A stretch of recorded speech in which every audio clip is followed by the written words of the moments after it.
Hi everyone and welcome back.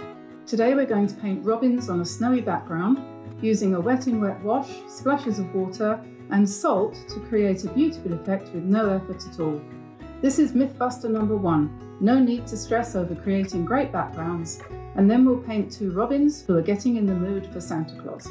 So let's dive into our first video from downtown New Cairo, Egypt. Today I'm going to paint a robin, and here is my model. He is in a book. The book is called A Field Guide to the Wildlife of the British Isles, and it's got lots of very good photos in it, but I happen to think, don't you, that the robin is a particularly good one. And but I'm not going to paint it really realistically, so don't panic. I'm not going to make it hard. I just wanted to make sure I knew exactly what an English robin looked like. They're different from American robins, but they are really cute, the ones we have in England, so they're worth painting, if only for that. What I'm going to do, though, I'm going to do a snowy background, and I'm going to do the background first in a way which I've done before, and you've watched me do it, and we can do it again. I'm going to do it wet on dry, but I'm going to use, this time, blues. The last one I did, I used lovely reddish golden colours for the autumn, but this one I'm going to do with a kind of snowy sky behind. That's my thinking anyway. I'm just going to move my purples out of the way. Whoops. And I'm going to use a, this is called a quill brush. Yes, I've learnt that word recently. Quill brush. This one's by Paul Rubens. And I'm going to pick up, first of all, some Verdita blue from my palette here. This is a lovely blue, which is similar to cerulean, I think you'd probably say. And I'm going to mix that into some phthalo blue. And I'm keeping it very loose and wet. And you'll see why in a minute. And then we'll go to ultramarine. So using all my blues. And we're going to cover the paper using plenty of water. And I'll probably, let me see, hang on a second, I'm missing a colour here. I'm going to just pop out some lavender. Oh, I think that's the lavender. Well, I'm going to pop it out anyway because I want it to be nice and wet. This is a Holbein lavender blue. A little bit more opaque. So now I'll go back to my Verdita blue. I just want it all to be nice and wet and nice and blue, and one side of it is going to be darker than the other side. Plenty of paint, lots of water. Make sure we don't leave any little gaps. So we just fill that up like that. So that's that. And then I'm going to put the bird here. I'll just clean off my brush a little bit. I'll put my doodah on my wrist where I wipe off my brush when I want to control the water. Now, then I want my normal round brush, this one. And I'm just going to make that wet, and then I'm going to drop spots of water into my background.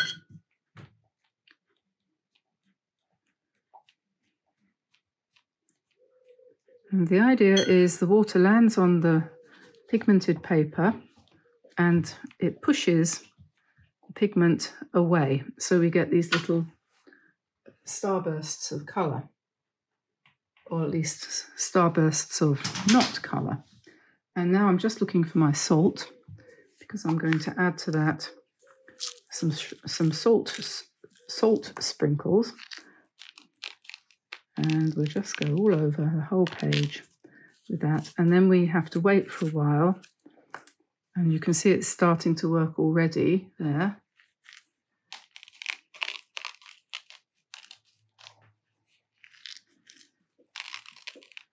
What happens with the salt is it does the opposite to the water that I've just dripped on. It sucks the water in sucks the pigment in because it's hydrophilic. That means it's attracted to water. And you'll see these dark areas coming up. So then we have to leave that for a little while to dry. And it has to be left to naturally dry. You can't really use the hairdryer on that because it probably would spoil the reaction. So I'm just going to let that dry, and then I'll come back, and when it's dry we will go on and paint the robin. Okay, so this is dry now, and I'm going to brush away the salt which is still attached to the paper, and that will reveal in all its glory a beautiful background which has a kind of mood of snow falling from a kind of wintry sky. So I'll just put that there a minute and just gather together my salt and tip that into a saucer.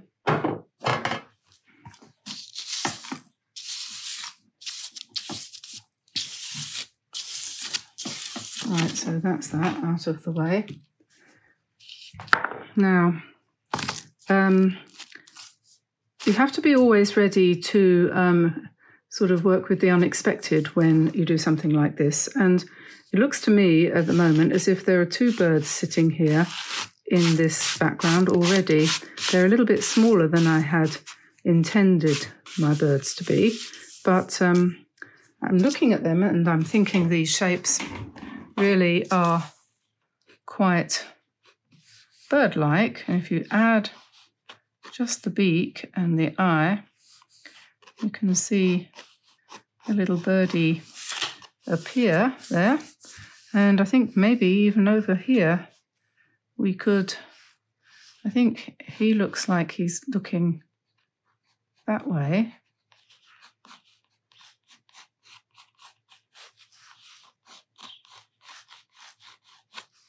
And his eye is there. So that's two birds. So, you know, like I say, you think you're going to do one thing and then all of a sudden you find that you're doing something a little bit different. So what we need to do now is decide what to do next. And I think what I'm going to probably do is have them sitting on twigs. So we're going to have, his body would kind of be like this with his tail, and then he could have one leg coming out like that, another one coming out like that, and then he would have a twig underneath him, and this one, his body sort of stops there, and he could have a foot coming down here, and then he could have a twig coming up there. His tail could be here. And then we could just really have lots of twiggy things kind of all over the place. I don't know if there's room for another, whether there's space for another bird. But those two look as if they belong there, don't they? Don't know if I really will need much more than that.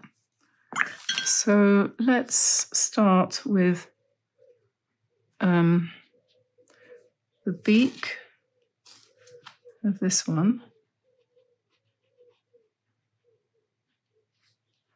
And then, being a robin,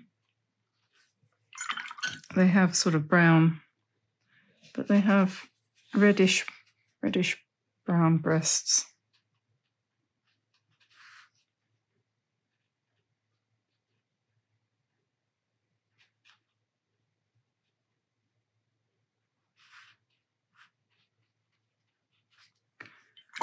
And then they have some blue.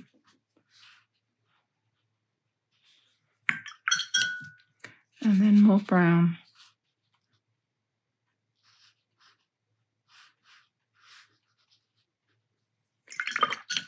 And then this area down here stays quite light. And then their little tail.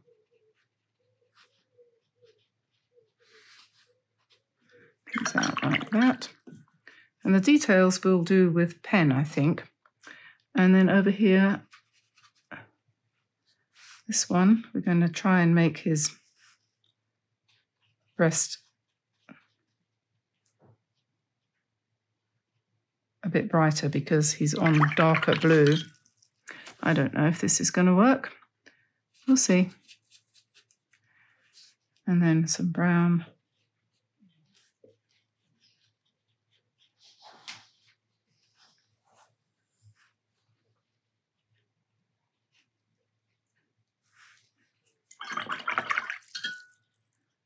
Okay, now I'm going to find a pen.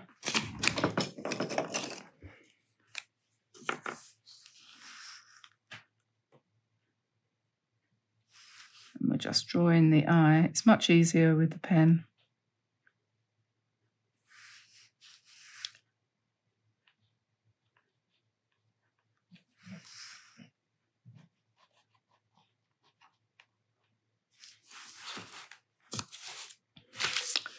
And the legs, and I think that's also much easier.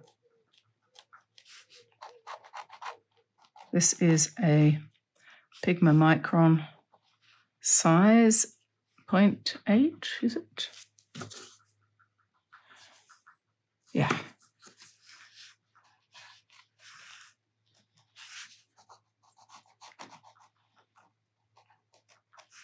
I'll put his legs like that too. And I'm going to sort of sketch in the body shape at the bottom here.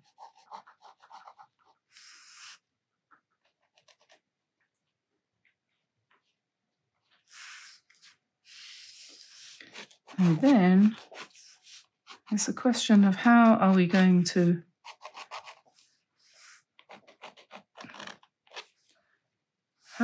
do the twigs that they're standing on? How are we going to do that?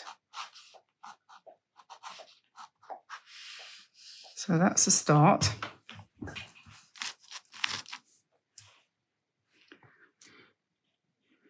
And I think what I'm going to do is dry that and then come back and see what we're going to do next. Okay, so next thing, I think what we're going to do is we're going to put them in pine trees.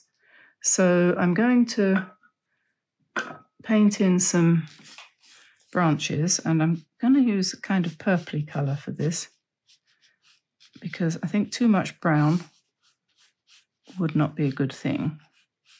So we just have the twigs in purple, and then I'm going to go to my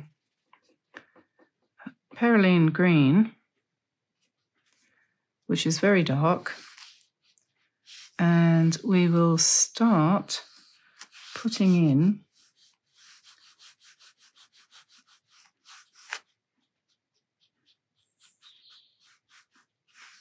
some,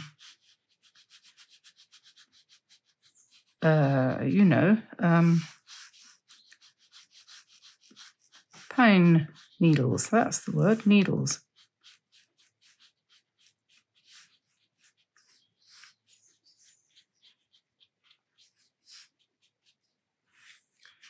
And they want to be nice and dark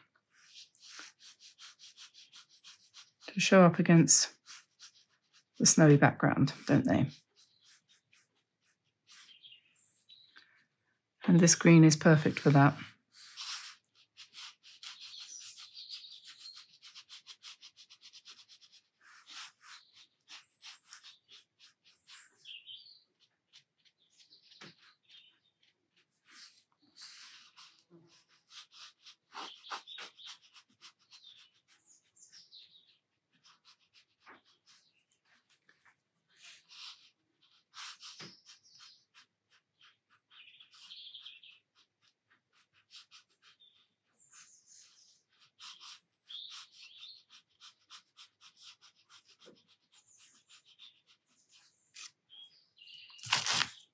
And then I think I'm going to put a branch coming down from up here.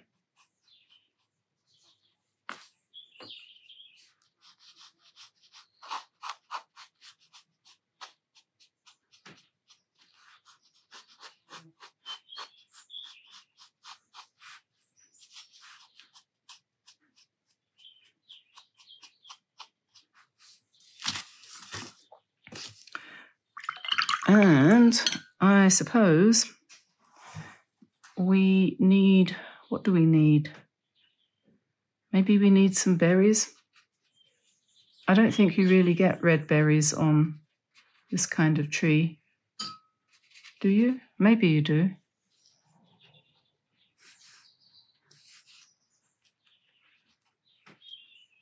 But if we invent a world where we have red berries on our trees, who can stop us?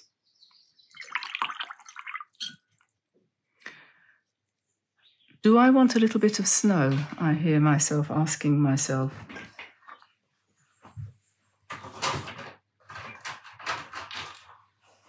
Maybe we do on some of, oh, that's all dried out.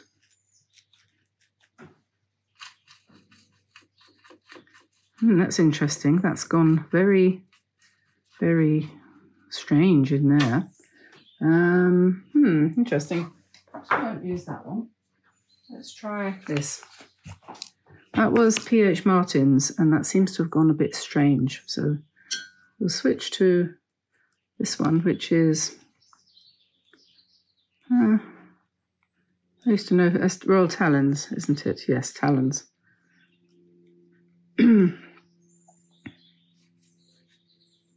Gouache. That's the correct way to pronounce it, is gouache. It's a French word. And we'll just pick some of that up, nice and thick.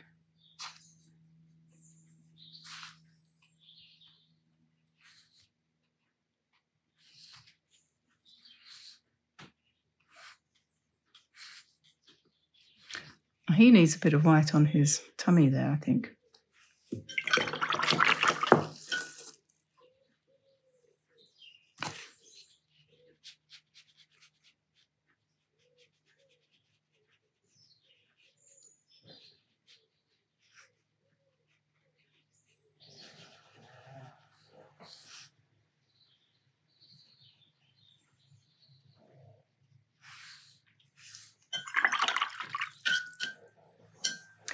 And get my pen again and just tidy up around his eye a little bit.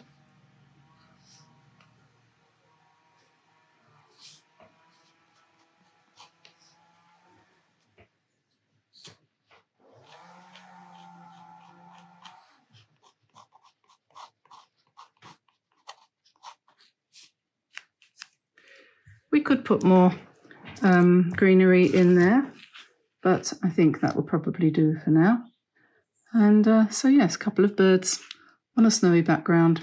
Main purpose of doing this painting is to show you how to do a snowy background, and on another one in the future what we might do is mask out the area where we want to paint the birds, so that we could do them a little bit bigger. But I think that probably worked reasonably well. It's not a bad idea, and yeah, give it a try. Hope you enjoyed that, and I'll see you again soon. So I say bye for now, everybody. Bye-bye.